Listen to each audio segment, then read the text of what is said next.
안녕하세요. 웅덩이 매매법 레버리지 ETF 장기 투자자 디벨로몽입니다. 오늘 영상에서 전해드릴 소식은 공포지수가 6을 찍으며 코로나 팬데믹 이후 최저점을 찍었습니다. 그리고 슬슬 또 연준 위원들과 파월의 밑밥 깔기가 시작된 듯 보입니다. 경기 침체에 대한 밑밥 깔기가 조금씩 보이는 듯한 느낌이 드는 발언들과 지금은 2000년 닷컴 버블과 2008년 금융위기와는 왜 다른지 설명드리고 점점 바닥론이 들려오고 있습니다. 그리고 우리는 바닥을 잡을 수 없습니다.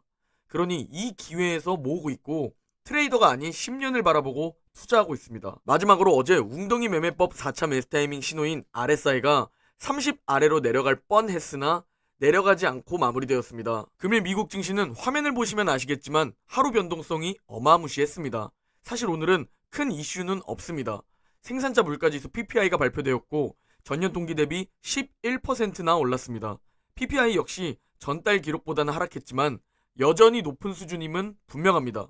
다우가 0.3% 하락했고 나스닥과 S&P 500은 보합 마감했습니다. 최근 댓글만 봐도 점쟁이 분들이 굉장히 많습니다. 그런데 최근 조롱 댓글 중 재미있는 댓글이 있었습니다. 에단님의 조롱 댓글입니다. CPI 발표 후 폭락한 다음날 댓글인데 제가 말씀드렸죠? 무슨 핑계를 대서라도 빼버린다고 라고 댓글을 주셔서 제가 좋은 예측 감사합니다. 혹시 오늘은 어떻게 될까요? 라고 어떻게 예측하시나 물어봤습니다. 그런데 일부러 답글을 안 달다가 새벽 3, 4시쯤에 잠도 안 주무시고 답글을 주셨습니다. 축하드려요. 오늘도 마이너스 5 라고 댓글을 주셨는데 장 시작 전에 예측하는 것도 아니고 장 끝나기 1시간 전쯤까지 잠도 안 자고 확인하다가 저 검정원 부근까지 주가가 떨어진 것을 확인하고 마치 자신이 분석하고 예측해서 말한 것처럼 마이너스 5% 축하드린다고 답글을 답니다. 그러나 현실은 조롱 댓글을 달자마자 상승합니다. 혹시 댓글이나 카페, 커뮤니티에서 나스닥 어디까지 떨어지고 전고점 회복까지는 얼마나 걸릴 것이다 이런 글들이 있다면 절대 믿지 말아야 한다는 겁니다. 그건 워렌 버핏, 캠 피셔도 못 맞춥니다. 금일 맵을 좀 살펴보면 혼조세를 보였습니다. 그런데 애플과 마이크로소프트가 유독 많이 빠진 것을 알 수 있습니다. 애플과 마이크로소프트 두 기업의 S&P 500 비중은 약 10%를 차지합니다. 이 두 기업이 2% 이상 하락했는데 지수가 버틴 것을 보니 대단합니다. 미국 10년물 국채금리는 2.88입니다. 금일 공포지수는 6입니다.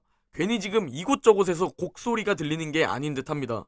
그러나 지금 이 정도 하락이 힘들다면 50% 이상의 하락은 언제든 올 수 있는데 절대 그 폭락장에서 버티지 못할 겁니다. 2020년 코로나 팬데믹 3월 10일 그때 공포지수는 3까지 터치했었습니다. 최저점은 아니었지만 돌이켜보면 분할 매수 구간이었음을 알 수 있습니다. 작년부터 연준의 행보를 살펴보면 테이퍼링 밑밥 깔고 시작, 금리 인상 밑밥 깔고 시작, 양적 긴축 밑밥 깔고 시작했음을 알고 있습니다. 이는 시장이 미리 반영할 수 있는 시간을 줌과 동시에 쇼크를 받지 않게 달래주는 효과로 볼 수 있습니다. 그런데 최근 연준 위원들과 파월은 경기 침체 밑밥을 까는 것 같은 느낌을 줍니다. 파월 의장은 인플레이션을 통제하는 과정에서 일부 경제적 고통이 따를 수 있다고 경고했습니다. 공격적인 긴축을 하게 될 것이고 이 과정에서 경제의 연착륙을 보장할 수 없다는 겁니다. 얼마 전 FOMC 회의 후 연설과는 반대되는 내용이었죠. 파월은 경제 연착륙은 도전적인 과제라며 쉽지 않다. 사실상 우리가 조절할 수 없는 변수들에 의해 결정된다. 라고 말했습니다. 지금 인플레이션 잡는 것에 얼마나 중점을 두고 있냐면 물가 안정 없인 경제에서 아무것도 작동할 수 없고 물가 안정 없인 경제가 누구를 위해서도 돌아갈 수 없다. 라고 말하면서 경기 침체보다 물가 안정이 더 중요하다는 의견을 밝혔습니다. 그러면서 인플레이션을 2%로 낮추면서 경제는 침체에 빠지지 않도록 하는 것이 목표라고 밝히긴 했습니다. 존 윌리엄스 총재도 긴축을 하는 과정에서 실업률이 잠깐 상승할 수는 있다 라고 말했었고 메스터 총재 역시 인플레이션을 잡는 과정에서 실업률 상승이 있을 수 있다 라고 말했었습니다. 거기에 최근 들려오는 기업들의 감원 소식, 고용을 축소하거나 해고하는 소식들이 들려오고 있습니다. 과연 연준이 물가와 경제 둘 다 놓치지 않을지 아니면 물가만 잡고 경기 침체는 우려대로 찾아올 것인지 현재 시장은 경기 침체에 대한 우려를 조금씩 반영하기 시작한 것으로 보입니다. 다음으로 전해드릴 소식은 지금은 닷컴 버블 리먼 브라더스와는 다르다 라는 의견이 있어서 가지고 왔습니다. 리먼 브라더스 때 나스닥은 59% 하락했고 닷컴 버블 때 나스닥은 78% 폭락했습니다. 그리고 현재 나스닥의 하락은 마이너스 30%입니다. 리먼 브라더스와 닷컴 버블과 다른 점은 기업들의 재정 상태가 훨씬 좋다는 겁니다. 기술 주식들도 닷컴 버블이 터지기 전보다 훨씬 저렴한 수준이라고 분석했습니다. 닷컴 버블 때 나스닥 P/E는 100배 이상의 거래가 되었습니다. 그러나 작년 11월 나스닥 전고점대로 살펴봐도 나스닥 P/E는 33배 거래가 이루어졌다는 것을 감안하면 30%의 하락은 이미 꽤 하락한 만큼 하락했다는 분석입니다. 또 현재 나스닥에 속해 있는 기업 75%가 최고가보다 20% 이상 낮은 가격에 거래되고 있고 84%의 기업은 200일 이평선 아래에 머물러 있습니다. 즉 지금의 하락은 버블이 터지는 게 아니라 인플레이션 우려에 따른 연준의 공격적인 긴축이 기술 기업에 타격을 준 것으로 해석할 수 있고 시장은 굉장히 과잉 반응 중이라고 말했습니다. 화면에 보이는 차트는 나스닥이 최악의 한 달을 보낸 뒤 1년 뒤, 3년 뒤, 5년 뒤, 10년 뒤 수익률입니다. 빨간 박스로 표시한 게 닷컴 버블 때입니다. 지금은 닷컴 버블처럼 버블이 터지는 게 아니라 인플레이션과 긴축 우려로 하락하는 것이라면 10년 뒤 3배 정도는 지금보다 상승해 있다는 겁니다. 당장 3년 뒤만 바라보더라도 닷컴 버블을 제외하면 최악의 한 달을 보낸 뒤 그때의 주가보다 상승해 있다는 것을 알 수 있습니다. 우리는 지금 적립하면서 10년을 바라보고 있기 때문에 굉장히 높은 확률로 수익을 볼 것이라는 생각입니다. 그리고 지금 빅테크가 모두 베어마켓에 진입했습니다. 특히 애플의 고점 대비 21% 하락은 놀랍습니다. 그만큼 개인 투자자들의 심리가 리먼 브라더스 이후 최저라는 것을 알 수 있고 이 빅테크의 최근 하락이 나스닥과 S&P 500의 하락세를 더 키운 겁니다. 특히 S&P 500은 어제 장중 3,800대 진입을 했었습니다. 3,800은 많은 투자 기관들이 저가 매수 기회로 말한 구간입니다. 실제로 어제 장중 3,862포인트까지 내려간 후 막판 저가 매수세 유입으로 말아 올린 것을 볼 수 있습니다. 슬슬 시장에서는 인플레이션과 긴축이라는 악재를 보더라도 이 정도 가격이면 충분히 매수할 만한데? 라는 투자 심리가 들어오는 듯 보입니다. 물론 인플레이션이 계속 안 잡히거나 추가적인 긴축이라는 악재가 나오면 더 하락할 수 있지만 이 정도면 충분히 매수할 만한데? 라는 매수 심리가 들어왔다는 의견들이 있습니다. 그런데 인플레이션이 둔화되거나 연준의 공격적인 긴축 역시 꽤 오래 걸릴 것으로 예상됩니다. 즉 만약 지금이 저점 부근이라면 어디까지 떨어질지는 모르지만 현재 악재를 봤을 때 V자 반등은 어렵고 나이키 모양을 그리면서 천천히 상승할 것이라는 의견이 많습니다. 리먼 브라더스 때 차트가 나이키 회복과 비슷합니다.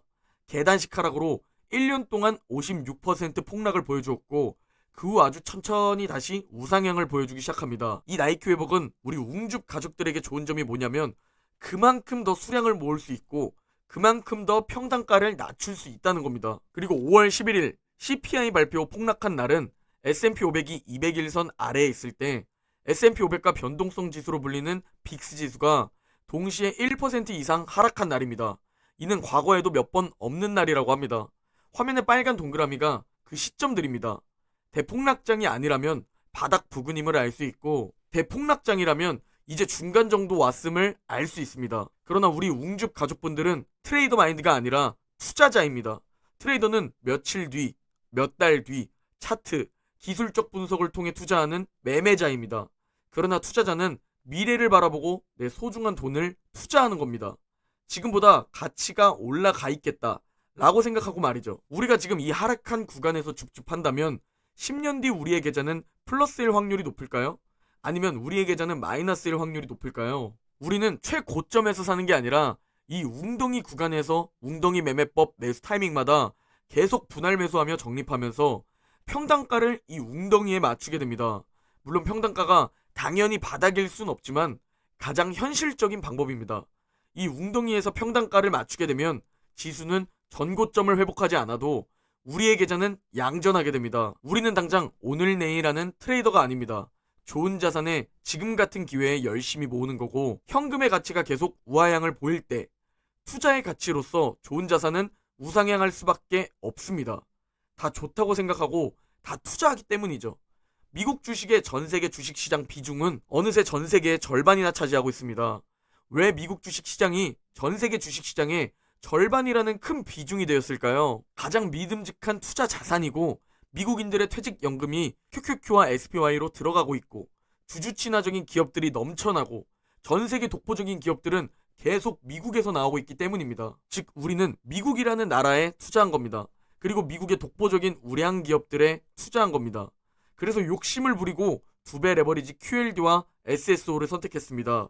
리먼 브라더스를 최고점에서 거치식으로 넣어도 계좌가 회복이 되었기 때문에 말이죠. 그러나 전 세계에서 가장 좋은 투자처도 횡보, 하락, 폭락을 겪습니다. 그리고 그건 항상 겪을 겁니다. 그때마다 고통스러워할 건가요? 그냥 당연하다고 생각하시면 됩니다. 우리가 코로나 마이너스 30% 최저점을 보고 와, 저때 용기 안 내고 왜 매수 안 했냐 싶지만 지금 같은 하락폭까지 내려오니 어떤가요? 이번 위기는 더 심각해 보입니다. 이번 위기는 더 오래 갈 것 같습니다. 그러나 코로나는 전 세계 역대급 바이러스였습니다. 그럼에도 지금 우리가 생각했을 땐 기회였죠. 처음 코로나가 뉴스에 나왔을 때 그 공포를 생각해 보시기 바랍니다. 우리가 알지 못하는 바이러스에 대한 공포였습니다. 그리고 전 세계 대유행 팬데믹 선언이 되었고 그 강력한 미국 증시 역시 서킷 브레이커가 발동되었습니다. 코로나가 하나도 해결되지 않았었고 그 악재가 최고치에 머물러 있을 때 미국 증시는 바닥을 찍고 상승하고 있었습니다. 와칸다 포에머님의 댓글입니다. 돈의 심리학이라는 책을 보면 역사적으로 미국 시장에서 돈을 벌 확률은 하루 투자로 보면 50대 50, 1년 투자로 보면 68%, 10년 투자로 보면 88%, 20년으로 보면 100%다 라고 적혀 있습니다. 평범한 월급쟁이 대다수인 우리는 시간이라는 무기를 활용하여 매뉴얼대로 대응하는 것이 맘 편하고 장기 레이스 달릴 수 있는 체력을 가지게 된다고 생각합니다. 라고 댓글 주셨습니다. 우리는 저 확률 높은 곳에 그마저도 리스크 관리를 위해 조정장에서 적립하고 있으며 하락장에서는 당연하다고 받아들이고 수량 모으기를 하는 겁니다. 심지어 멘탈을 위한 현금 비중은 따로 가지고 있는 상태로 말이죠. 저와 우리 웅줍 가족분들은 우리 스스로를 통제해야만 합니다. 자, 이제 웅덩이 매매법 QLD, SSO, USD 다음 매수 타이밍에 대해 설명드리려고 합니다. 먼저 나스닥 2배 레버리지 QLD 일봉 차트입니다. 현재 이번 하락장에서 2차, 3차 매수를 한 번씩 끝냈고 잠시 관망하고 있습니다. 다음 매수 타이밍은 RSI가 30 아래로 내려오면 다시 4차 매수 타이밍이 시작됩니다. 어제 하락하길래 4차 매수 타이밍 시작되나? 했는데 아쉽게 30 아래로는 내려가지 않았습니다. 현재 QLD RSI는 32입니다. 다음은 S&P 500 2배 레버리지 SSO 일봉 차트입니다. SSO도 QLD와 마찬가지입니다. SSO의 RSI는 31입니다. 다음은 반도체 2배 레버리지 USD 일봉 차트입니다. USD도 QLD, SSO와 마찬가지입니다.